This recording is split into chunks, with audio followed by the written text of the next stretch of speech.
Oh, pasok kayo, pasok kayo. Mayang! Ganda-ganda ng bahay mo. Naku, ginto ba ito, Mayang? Oo nga, sosyal na sosyal. At may, ano to? Chandelier! Oo!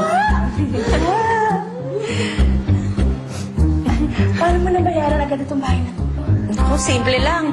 E di, inuperang ko ng malaking halaga yung may-ari. Kumagad, go! Ayan, ganun kasimple. Mayang, kayo lang ni Gigi ang titira sa bahay na to? Actually, yun nga yung naisip ko.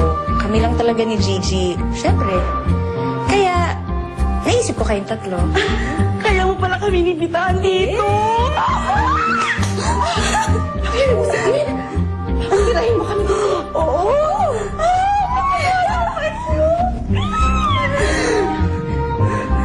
Ay, siya nga pala. Nag-shopping kami kanina. Meron ako para sa inyong tatlo. Dali ako sa dali. Kukunin ko. Fairness kay Mayang, nag-shopping tayo. Oo nga. Di nga tayo nagkamali sa Isa sa'yo. Isa sa'yo. Saka isa sa'yo. Ayaw mo sa inyo na! Thank you, Mayang. Parang Pasko na. Ayan! O, diba? Grabe. Favorite color ko yan, blue. Naku, sana kasya sa inyo, no? Eh, baka naman. Shine ko? Oo.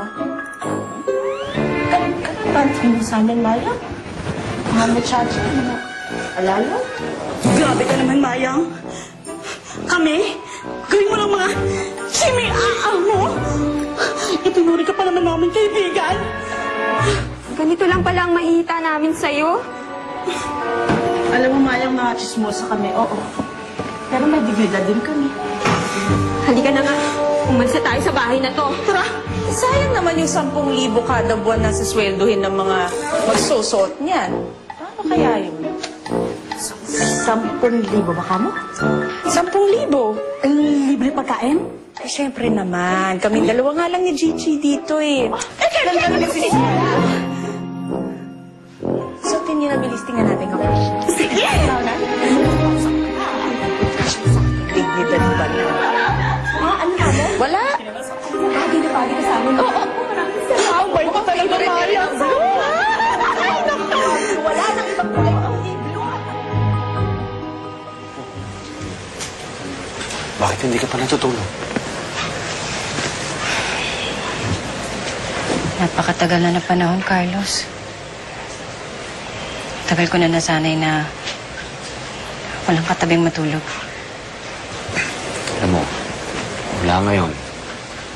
Sanay ka na may katabi.